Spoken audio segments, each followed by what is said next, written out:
Hello, good evening. আজি আমি আকৌ বাইবেল অধ্যয়ন কৰিবলৈ গৈ আছোঁ। বাইবেল অধ্যয়ন এইটো আমি কৰিব গৈ আছোঁ প্ৰথম কৰিন্থিয়া 15 অধ্যায় 1 পদৰ পৰা 7 পদলৈকে। তথাপিও আমি গোটেই এক পদৰ পৰা লৈ 7 পদলৈকে আমি নাচাওঁ। ইয়াতে আমি বিশেষকৈ এটা ফ্ৰেজ এইটো আমি বুজিবলৈ চেষ্টা কৰিম। এই ফ্ৰেজটো হৈছে আমি 3 পদত দেখি পাওঁ। 3 পদত এনেকৈ লিখা আছে ইংলিছত for I handed down to you as of first importance that I also received that Christ died for our sins according to the scriptures. ইয়াতে আমি দেখিছোঁ যে শাস্ত্ৰৰ অনুসাৰে যীশু খ্ৰীষ্টই আমাৰ পাপবিলাক লৈ তেওঁ কালবাৰী ক্ৰুচত হত হৈছে আৰু সেইটোৱে প্ৰধান শিক্ষা বুলি কৈছে। এই প্ৰধান শিক্ষাটো মই তোমালোকক দিছোঁ বুলি কৈছে। আৰু যদি আমি তললৈ আমি পঢ়ি যদি যাওঁ আমি দেখি পাব যে পৌলে কৈছে যে যীশু খ্ৰীষ্ট মৃত্যু হৈ তিনি দিনৰ পিছত যি উঠি আকৌ 12জন শিষ্যৰ লগত দেখা দিছে। তাৰপিছত 500জন মানুহৰ লগত দেখা দিছে। এই 500জনৰ ভিতৰত কিছুমান এতিয়াও জীয়াই আছে বুলি কৈছে। তাৰমানে পৌল যেতিয়া জীয়াই আছিলে তেতিয়ালৈকে যীশু খ্ৰীষ্টক পুনৰুত্থান হোৱা যিসকলে দেখিছে সেইসকলে তথাপিও সেই সময়টো জীয়াই আছিলে। তাৰমানে সেইটোৱে প্ৰমাণ যে সঁচাকৈ যীশু খ্ৰীষ্ট পুনৰুত্থিত হৈছে, আকৌ স্বৰ্গৰাজ্যলৈ গৈছে, আকৌ আহিব নিজৰ সন্তানবিলাকক লৈ যাবৰ কাৰণে।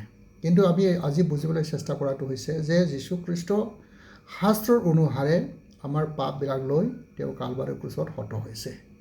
গতিকে শাস্ত্ৰত ক'ত লিখা আছে যীশু খ্ৰীষ্টৰ বিষয়ে, যীশু খ্ৰীষ্টৰ যে মৃত্যু হ'ব আৰু কেনেকৈ মৃত্যু হ'ব এই কথাবিলাক আমি বুজিবলৈ চেষ্টা কৰিম। প্ৰথমতে আমি দেখিম যে যীশু খ্ৰীষ্টৰ নিজৰ বন্ধুবিলাকে বা নিজৰ বন্ধুৰ দ্বাৰা প্ৰত্যাৰণা নিজৰ বন্ধুবিলাকে তেওঁক প্ৰত্যাহ্বান দিব, তেওঁক মানে বিট্ৰে কৰিব।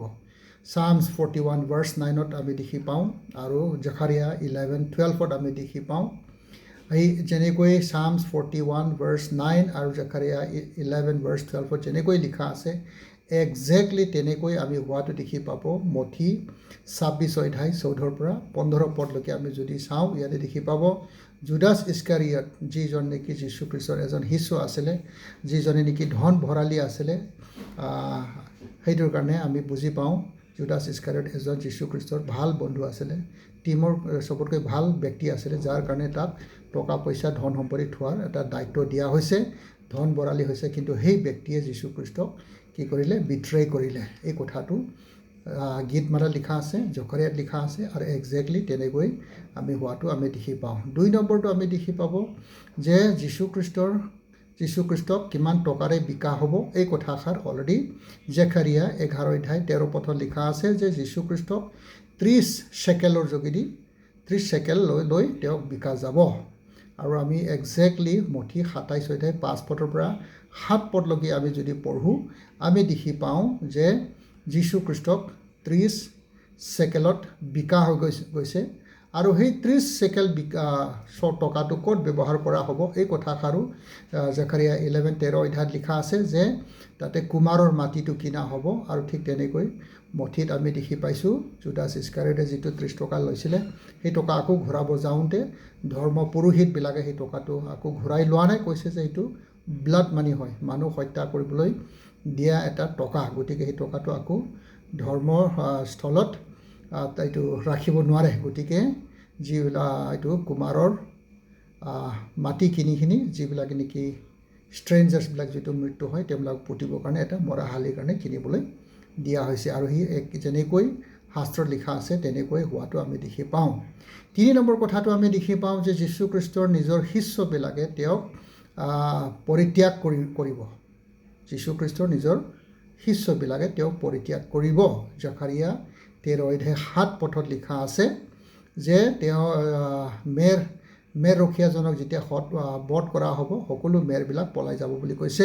আৰু ঠিক তেনেকৈ আমি দেখি পাওঁ মাৰ্ক 14 অধ্যায় 50 পদত আমি যদি পঢ়োঁ আমি দেখি পাব যে যীশু খ্ৰীষ্টক যেতিয়া ক্ৰুচত দিবলৈ লৈ যোৱা হৈছে তেতিয়া সকলো তেওঁৰ শিষ্যবিলাকে তেওঁক এৰি পলাই যোৱাটো আমি দেখি পাওঁ। একজেক্টলি জকাৰিয়া 13 অধ্যায় 7 পদত লিখাৰ দৰে এই কথা হোৱাটো আমি দেখি পাইছোঁ।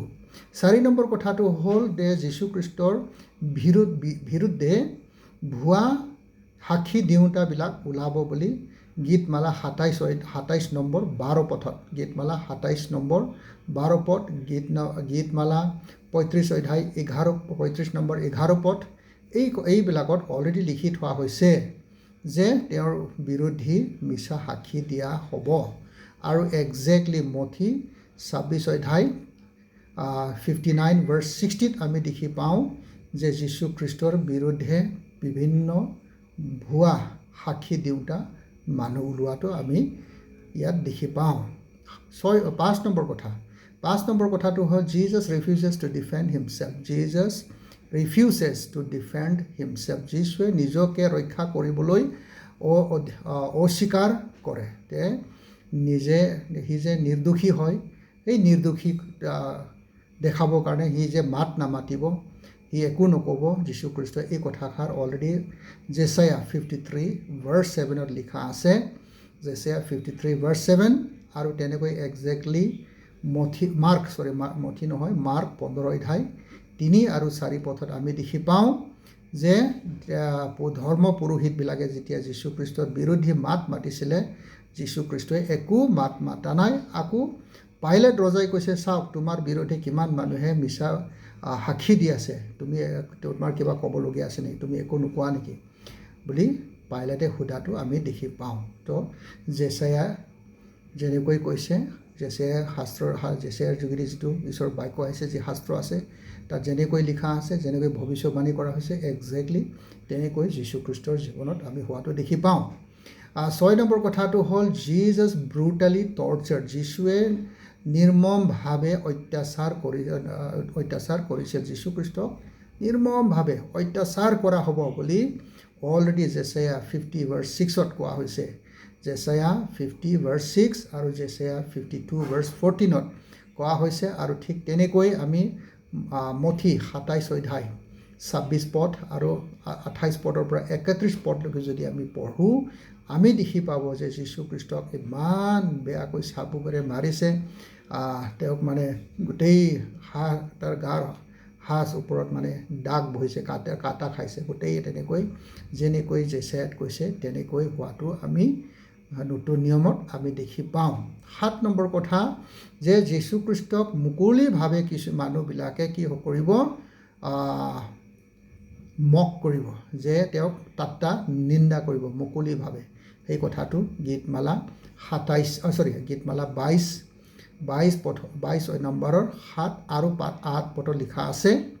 আৰু তেনেকৈ একজেক্টলি মঠি 27 অধ্যায় 39 আৰু 43 ভাৰ্চ যদি আমি চাওঁ, আমি দেখি পাব যে যীশুখ্ৰীষ্টক মানুহবিলাকে বহুত আবিউজ কৰিছে।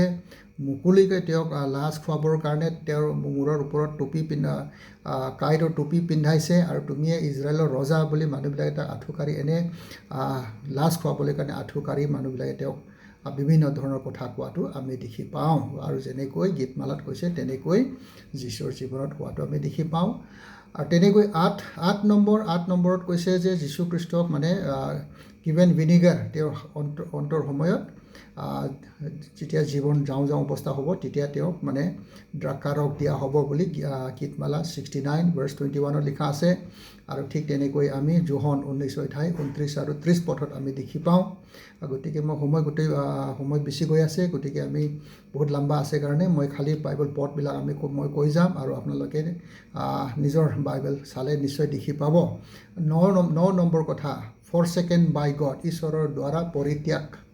ঈশ্বৰৰ মানে যীশুখ্ৰীষ্টক পৰিত্যাগ কৰাৰ দৰে আমি দেখি পাব। যেনেকৈ গীতমালা 22 অধ্যায় 1 পথত কৈছে, O' my God why have you forsaken me? আৰু একজেক্টলি মঠি 27 অধ্যায় 46তো তেনেকৈ কৈছে, my God why have you forsaken me? 10 নম্বৰ কথাটো হ'ল তেওঁৰ হাতত, তেওঁৰ ভৰিত যে গজাল মাৰা হ'ব। এই কথাটো আমি জাকাৰিয়া 12 অধ্যায় 10 পথ, গীতমালা 22 নম্বৰ 15 পৰা 17 পথত আমি যদি পঢ়োঁ, আমি সেই কথাটো দেখি পাব। আৰু ঠিক তেনেকৈ তেওঁৰ গজাল মাৰা হৈছে, তেওঁক জোঙৰে মাৰা হৈছে, এই কথাবিলাক যোহন 19 অধ্যায় 34ত আমি দেখি পাওঁ। আৰু আমি যোহন 20 অধ্যায় 25 পথতো আমি দেখি পাওঁ। 11 নম্বৰ কথাটো হ'ল যে যীশুখ্ৰীষ্টৰ যিটো পিন্ধা কাপোৰ, সেই কাপোৰৰ ওপৰত মানুহে কি কৰিব, গেমলিং কৰিব কাপোৰৰ বাবে লোট কষ্ট আমি দেখি পাব গীতমালা 22 নম্বৰৰ 18 পদত আমি দেখি পাব যে they divide my garments among them and they cast lots for my clothing আৰু একজেক্টলি তেনেকৈ জোহন 19:23 পৰা 24 পদত আমি যদি চাওঁ ঠিক তেনেকৈ যীশু খ্ৰীষ্টৰ কাপোৰটো লৈ মানুহবিলাকে তাৰ ওপৰত বহি কি খেলিছে জুৱা খেলাটো আমি দেখি পাওঁ 12 নম্বৰ কথাটো হ'ল যীশু খ্ৰীষ্ট তেওঁৰ নিজৰ বন্ধু আৰু তেওঁৰ নিজৰ পৰিয়ালবিলাকো তেওঁ ত্যাগ কৰিব এই কথাটো গীতমালা 38 ভাৰ্চ 11ত কোৱা হৈছে আৰু ঠিক তেনেকৈ লুক 23 অধ্যায় 48 and 49 ভাৰ্চতো আমি দেখি পাব যে গোটেই তেওঁৰ জাতি তেওঁৰ বংশ সকলো মানুহবিলাকে তেওঁক ত্যাগ কৰিছে আৰু মানুহবিলাকে দুখ কৰাটো আমি ইয়াতে দেখি পাওঁ 13 নম্বৰ কথাটো হ'ল যীশু খ্ৰীষ্টক অপৰাধী গণনা কৰা হ'ব যীশু খ্ৰীষ্টক এজন অপৰাধী হিচাপে গণনা কৰা হ'ব আইজায়া 53 ভাৰ্চ 12 আৰু ঠিক তেনেকৈ আমি লুক 23 ভাৰ্চ 33 পৰা 34ত যদি আমি চাওঁ আমি দেখি পাব আৰু 14 নম্বৰটো কথাটো হ'ল যীশু খ্ৰীষ্টই মানৱ জাতিৰ পাপৰ অৰ্থে তেওঁ দুখ ভোগ কৰিবলগীয়া হ'ব কালবাৰৰ ক্ৰুচত হত হ'ব এই কথাটো আইজায়া 53 ভাৰ্চ 4 to 6ত লিখা আছে আইজায়া 53 ভাৰ্চ 4 to 6 আৰু ঠিক তেনেকৈ ৰোমিও 5 অধ্যায় 7 পৰা 8 পদত আমি যদি চাওঁ তাত আমি দেখি পাব যে যীশু খ্ৰীষ্টই সকলো মানৱ জাতিৰ পাপবিলাক লৈ তেওঁ কালবাৰৰ ক্ৰুচত হত হৈছে 15 নম্বৰ কথাটো হ'ল যীশু খ্ৰীষ্টৰ হাড়দিবিলাক এটাও নাভাঙিব বুলি গীতমালা 34 ভাৰ্চ 20ত কোৱা আছে এক্সোডাছ 12:43 to 46তো কোৱা হৈছে